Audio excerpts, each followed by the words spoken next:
इस वीडियो में जिसमें कि हम आपको बताएंगे कि किस प्रकार से मिल्क खुद को कर्ड में चेंज कर लेता है और उसके पीछे क्या क्या साइंटिफिक रीजंस होते हैं। तो चलिए देखिए आप हमारे साथ में ये वीडियो। अगर आपने अभी तक हमारे चैनल को सब्सक्राइब नहीं किया है तो चैनल को सब्सक्राइब कीजिएगा, क्योंकि यहाँ पे हमेशा से ही आपको इंपॉर्टेंट जानकारी मिलती आई है और मिलेगी भी। ठीक है, तो जुड़े रहिए आप हमारे साथ और चलिए देखते हैं कि किस प्रकार से ये प्रोसेस होता है। तो सबसे पहले हम इस वीडियो को दो सेगमेंट में बांट देते हैं। सबसे पहला कि हम एक इंट्रोडक्शन देते हैं कि किस किस तरीके से एमसीक्यूज के क्वेश्चन इसके बनते हैं, और दूसरा ये कि क्या होता है फुल प्रोसेस। तो चलिए पहली वीडियो के इस सेगमेंट में, जिसको हम इंट्रोडक्शन सेक्टर में रखे हैं, ठीक है, तो इंट्रोडक्शन में हम ये जानेंगे कि किस तरीके के क्वेश्चन इस टॉपिक से बनते हैं। इंट्रोडक्शन है ना। अब इंट्रोडक्शन में क्या क्या टॉपिक आ जाएंगे। इंट्रोडक्शन में जो पहला टॉपिक आ जाएगा वो ये आ जाएगा कि जो कर्ड होता है इसका टेस्ट क्या होता है। तो टेस्ट क्या होता है, आप सभी खाए हैं, जाहिर सी बात है कि क्या खट्टा इसका टेस्ट होता है। ठीक, आप कई बार यही क्वेश्चन पूछ देता है कि जो मिल्क है जब वो कर्ड में खुद को चेंज कर लेता है तो वो खट्टा होता है, लेकिन वो खट्टा क्यों होता है। तो इसका भी बहुत आसान जवाब है, क्यों, क्योंकि इसका जो नेचर होता है वो क्या हो जाता है, इसका नेचर होता है एसिडिक इन नेचर, है ना, यानी इसका जो नेचर होगा वो एसिडिक होगा। ठीक, चलिए अब तीसरा जवाब। तीसरा जो प्रश्न आ जाता है कि पीएच स्केल क्या होता है, इसका पीएच स्केल। तो पीएच स्केल पे इसका नंबर क्या मिलता है। तो इसमें हम दो टाइप में हम इसको रख लेते हैं, एक मिल्क और एक कर्ड का भी रख लेते हैं। देखिए क्योंकि कर्ड किससे बना होता है, मिल्क से बना हुआ होता है, और मिल्क का जो पीएच स्केल होता है वो क्या होता है 6, और कर्ड का पीएच स्केल की अगर बात करें तो ये कितना होता है, ये हो जाता है 4.5 से लेकर के और 5.5 तक इसका पीएच स्केल पे वैल्यू हम देखे हैं, है ना। अब अगर ये पूछा जाए कि दोनों के कंपैरिजन में कौन ज्यादा एसिडिक है, तो भाई जाहिर से बात है कि ये करीब करीब 7 के बराबर है। मतलब अब 7 से क्लोजेस्ट वैल्यू है आप कह सकते हैं, और ये 7 से थोड़ा पीछे है। इट मींस कि जो 7 पे होता है वो न्यूट्रल होता है, और ये न्यूट्रल के करीब है, यानी इसमें थोड़ी सी न्यूट्रलिटी भी पाई जाएगी। लेकिन ये क्या है, ये 7 से इसकी अपेक्षा पीछे है। इट मींस कि ये क्या होगा, ज्यादा एसिडिक होगा। तो अगर मोर एसिडिक की बात करें तो मोर एसिडिक में कौन आ जाएगा, मोर एसिडिक में आ जाएगा कर्ड, है ना, यानी कि जो कर्ड होगा ये थोड़ा सा ज्यादा एसिडिक होगा, इसमें एसिड ज्यादा पाए जाएंगे। ठीक, अब इसके बाद से जो चौथा क्वेश्चन इससे पूछा जाता है, वो चौथा क्वेश्चन क्या पूछा जाता है, तो भाई चौथा क्वेश्चन पूछा जाता है कि किस बैक्टीरिया की वजह से, किस बैक्टीरिया की वजह से ये सारे ही प्रोसेस होते हैं। तो बिल्कुल ये बैक्टीरिया का नाम होता है लैक्टोबैसिली बैक्टीरिया, है ना, लैक्टोबैसिली बैक्टीरिया। अब लैक्टोबैसिली बैक्टीरिया का एक और भी नाम होता है, क्या, लैक्टिक एसिड बैक्टीरिया। ठीक है, यानी कि जो लैक्टिक एसिड में बैक्टीरिया पाए जाते हैं, ठीक है, उस बैक्टीरिया का नाम क्या होता है, लैक्टोबैसिली, और इसी के प्रेजेंस में सारे रिएक्शन होते हैं, ठीक है, जिसके वजह से मिल्क खुद को कर्ड में चेंज कर लेता है। ठीक है, तो ये हो गया। अब कई बार ये भी पूछता है कि कौन सा प्रोसेस इन्वॉल्व होता है मिल्क से कर्ड में बदलने के लिए। तो कौन सा प्रोसेस इन्वॉल्व होता है भाई, वो होता है फर्मेंटेशन। ठीक है, फर्मेंटेशन ऑफ मिल्क यहां पे होता है, इसलिए ये क्या हो जाता है, जो मिल्क होता है वो किस में चेंज होता है, वो चेंज हो जाता है कर्ड, या फिर जिसको योगर्ट के नाम से भी जानते हैं। तो दोनों ही नाम आप याद रखिएगा। तो ये रहे कुछ बेसिक क्वेश्चन जो कि आमतौर पे एमसीक्यूज में आते हैं, और ये एक इंट्रोडक्शन भी थे। ठीक, और साथ ही साथ एक और भी आप क्वेश्चन इसमें इंक्लूड कर सकते हैं अगर चाहें तो, कि मिल्क में किस प्रकार का प्रोटीन पाया जाता है, किसमें, मिल्क में। तो मिल्क में जो प्रोटीन पाया जाता है वो कौन सा प्रोटीन पाया जाता है, कसीन, है ना। ये जो प्रोटीन होता है ये मिल्क में पाया जाता है। अब कई बार ये भी होता है क्वेश्चन कि किस टेम्परेचर पर, किस टेम्परेचर पर जो मिल्क होता है वो खुद को किस में चेंज कर लेता है, कर्ड में चेंज कर लेता है। तो जो टेम्परेचर चाहिए इस रिएक्शन के लिए, वो टेम्परेचर चाहिए कितना, 35 degree Celsius to 45 degree Celsius. ठीक, तो इस टेम्परेचर पर जो मिल्क होता है वो खुद को कर्ड में चेंज करता है। यहां से मतलब क्या हुआ, देखिए अब इन्हीं सभी को अगर जोड़ दें, इन सबको अगर जोड़ दें तो प्रोसेस का जो सेगमेंट है उसका आधा हम कवर कर लेंगे। जैसे चलिए देखते हैं। देखिए मिल्क जो होता है जब वो कर्ड में खुद को चेंज कर लेता है तो खट्टा होता है, खट्टा क्यों होता है? क्योंकि उसमें एसिड होते हैं। कौन सा एसिड होता है? लैक्टिक एसिड होता है। कई बार ये भी क्वेश्चन पूछ लेता है। अब लैक्टिक एसिड होता है तो जाहिर सी बात है कि लैक्टिक एसिड बैक्टीरिया भी उसमें मिलेगी। लैक्टिक एसिड बैक्टीरिया जो कि अभी हम आगे पढ़ेंगे कि किस तरीके से वहां पर मिलती हैं, ठीक है। तो लैक्टिक एसिड में खुद को कर्ड चेंज कर लेता है, या फिर ये कहें कि कर्ड जो होता है वो लैक्टिक एसिड होता है, ठीक, जिसका टेस्ट खट्टा होता है। अब क्योंकि ये एसिडिक नेचर का होता है तो इसलिए ये खट्टा होता है। जो मिल्क का पीएच स्केल है वो होता है 6, और वहीं पे अगर बात करें कर्ड की यानी कि दही की, उसका पीएच स्केल पाया जाता है 4.5 टू 5.5, है ना। यानी इतने का वेरिएशन होता है कर्ड में और मिल्क में। आप देखेंगे कि जो कर्ड होता है उसका पीएच स्केल 7 से बहुत पीछे है, यानी कि 0 की ओर जा रहा है। और ऐसे में 7 से जितना कम किसी भी एक सब्सटेंस का अगर पीएच स्केल रहेगा वो उतना ही ज्यादा क्या रहेगा? एसिडिक रहेगा। तो यहाँ पे जो कर्ड होता है वो मिल्क की अपेक्षा में ज्यादा एसिडिक होता है, ठीक है। और साथ ही साथ अगर टेम्परेचर की बात करें कि मिल्क किस टेम्परेचर पर खुद को बदलता है कर्ड में, तो वो होता है 35 degree Celsius to 45 degree Celsius. इसका मतलब क्या हुआ? इसका मतलब ये हुआ कि कभी भी अगर आपके घर में मिल्क जमाया जाता होगा, मिल्क को जब दही बनाया जाता होगा, तो ऐसे स्थिति में आप देखिएगा कि आपकी जो माताजी होंगी या फिर जो बहन होंगी वो किस तरीके से उसको जमाती हैं, ठीक है। तो जब आप देखेंगे कि मिल्क आता है, ऐसे स्थिति में मिल्क आया और माताजी गैस स्टोव पे रख देती हैं, ठीक है, जिसको चूल्हा बोलते हैं, ठीक है। तो उस पे जब मिल्क को रख देती हैं जो पूरी तरीके से खौल जाता है, जब मिल्क पूरी तरीके से खौल जाता है तो माताजी तुरंत उसमें दही, जो थोड़ा अमाउंट जो दही का होता है उसको डाला जाता है, जिसको आमतौर पर हम लोग जोरन बोलते हैं, ठीक है। जमावन भी कुछ जगह बोलते हैं और कुछ जगह जोड़न भी बोलते हैं। तो आप अपने अपने हिसाब से जो भी क्षेत्रीय भाषा में बोला जाता होगा, आप मेरी इस बातों को समझिएगा कि दही का केवल थोड़ा सा हिस्सा उसमें डाला जाता है। अब यहाँ पे दो चीज, सबसे पहले कि माताजी ठंडे दही में भी क्यों नहीं डाली?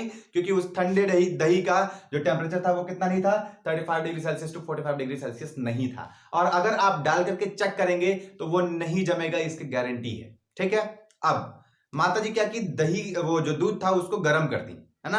अब वो जब गर्म किए हैं, कभी भी दूध को आप देखिएगा कि गर्म किया जाता है तो खौला दिया जाता है, बॉईल कर दिया जाता है उसको, ठीक। अब उसका टेम्परेचर नियरली कितना हो जाएगा? 100 डिग्री सेल्सियस। तो जो ही माताजी गैस से उसको उतारी, तुरंत उसमें फिर से जोरन नहीं डाल दी, यानी कि दही का वो छोटा सा हिस्सा उसमें नहीं डालती हैं। क्यों? क्योंकि उसका टेम्परेचर कितना रहता है वहां, उसका जो टेम्परेचर रहता है वो 35 डिग्री से 45 डिग्री सेल्सियस से बहुत ज्यादा होता है, यानी नियरली 2 टाइम्स ज्यादा होते हैं। इसलिए अगर उसमें भी आप अगर दही के उस छोटे से हिस्से को अगर डालते हैं तो वो दही फिर भी नहीं जमेगी। तो भाई मेरे याद रखेंगे कितना degree Celsius? 35 degree Celsius to 45 degree Celsius. और माताजी जो दूध ठंडा करती हैं वो इसीलिए ठंडा करती हैं ताकि ये टेम्परेचर कहां तक आ जाए? 35 से 45 डिग्री सेल्सियस तक आ जाए। रात में इस प्रोसेस को किया गया रहेगा तो सुबह आप देखेंगे कि दही बनकर के तैयार रहेगी, ठीक है।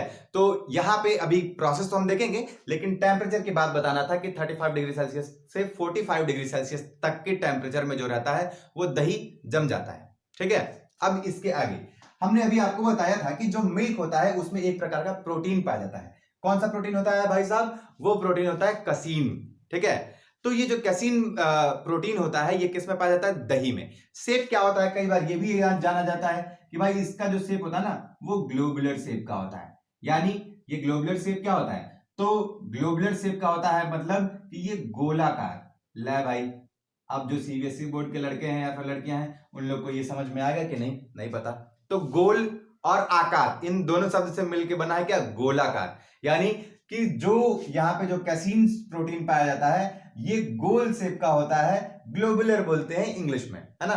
तो ये जो ग्लोबुलर शेप का प्रोटीन पाया जाता है एक्चुअली यही रिस्पॉन्सिबल होता है, ठीक है। अगर मिल्क की ओर से देखें, जैसे दो जगह अगर आप देखिए कि शादी जब होती है तो इधर से भी कोशिश करते हैं लोग और इधर से भी कोशिश करते हैं, ठीक है। तो दोनों तरफ से कोशिश की जाती है। उसी प्रकार से यहाँ पे क्या होता है? यहाँ पे मिल्क की ओर से पक्ष कौन रखता है? वो ग्लोबुलर शेप का वो प्रोटीन रखता है जिसका नाम कैसीन रहता है, ठीक है। और अभी हम देखेंगे कि जब ये दही में बन जाता है तो उस समय में अभी हम देखें क्या कि ये जो लैक्टोबैसिली यानी लैक्टिक एसिड बैक्टीरिया जो है वो वहां से अपना इसका पक्ष रखता है, ठीक है। दूसरे सेगमेंट में आप देखेंगे कि किस प्रकार से जो मिल्क होता है वो कर्ड में चेंज होता है, क्या प्रोसेस यहाँ पे इन्वॉल्व होता है। तो सबसे पहले देखिए कि इस प्रोसेस में सबसे पहला किसका योगदान होता है? फर्मेंटेशन। यही वो प्रोसेस है जिसके वजह से हमेशा कन्वर्जन होता है किसका? मिल्क का। किसमें? कर्ड में, है ना। ये प्रोसेस होता है फर्मेंटेशन। अब फर्मेंटेशन होने के लिए क्या रिक्वायरमेंट चाहिए, तो बस भाई बेसिक रिक्वायरमेंट इसका टेम्परेचर का होता है, और वो टेम्परेचर क्या होना चाहिए, वो होना चाहिए 35 डिग्री सेल्सियस टू, आमतौर पे 40 डिग्री सेल्सियस सबसे अच्छा माना जाता है, लेकिन 45 भी चलेगा, है ना। तो इसलिए हम आमतौर पे लिखते हैं 35 degree Celsius to 45 degree Celsius. अगर आप चाहें लिखना तो 35 टू 40 डिग्री सेल्सियस लिख सकते हैं, बेहतरीन आंसर ये हो सकता है। ठीक है, तो फर्मेंटेशन के लिए क्या टेम्परेचर चाहिए, 35 डिग्री सेल्सियस से 40 डिग्री सेल्सियस, या फिर 45 डिग्री सेल्सियस भी पॉसिबल है। ठीक, ऐसी स्थिति में यानी जो मिल्क होगा वो ल्यूक वार्म होना चाहिए, ना बहुत हॉट होना चाहिए और ना ही बहुत कोल्ड होना चाहिए। ऐसे स्थिति में तो फर्मेंटेशन के बाद से ड्यूरिंग फर्मेंटेशन यानी फर्मेंटेशन के प्रोसेस के समय में हम क्या क्या यहाँ पे देखते हैं, तो ऐसे स्थिति में हम क्या देखते हैं, ऐसे स्थिति में हमको पता चलता है कि भाई जब फर्मेंटेशन हो रहा होता है ऐसे समय में एक बैक्टीरिया होती है, कौन सी बैक्टीरिया,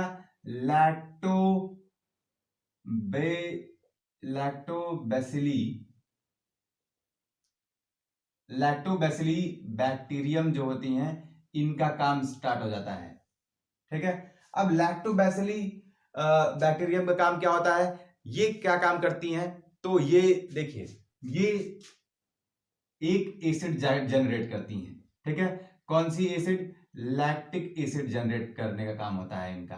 ठीक है, अब लैक्टोबैक्टीरियम क्या करती है, यहाँ पे सबसे ज्यादा योगदान जो होता है लैक्टोबैक्टीरियम का होता है। किस प्रकार का इनका योगदान होता है, तो आप देखिए कि सबसे पहले ये लैक्टोबैक्टीरियम बैक्टीरिया एक एंजाइम प्रोड्यूस करती हैं।